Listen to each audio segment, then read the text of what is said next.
Kalabati art and craft আমার ছোট্ট ছোট্ট বন্ধুদের জন্য প্রস্তুত করে কিছু সহজ ভিডিও, যেগুলো ওদের ড্রয়িংয়ের কাজে লাগবে এবং বিভিন্ন সাবজেক্টের উপর ড্রয়িংটা দেখানো হয়।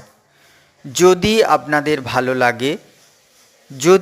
লাগে পুরো ভিডিওটা দেখবেন এবং লাইক, শেয়ার, কমেন্টস করবেন।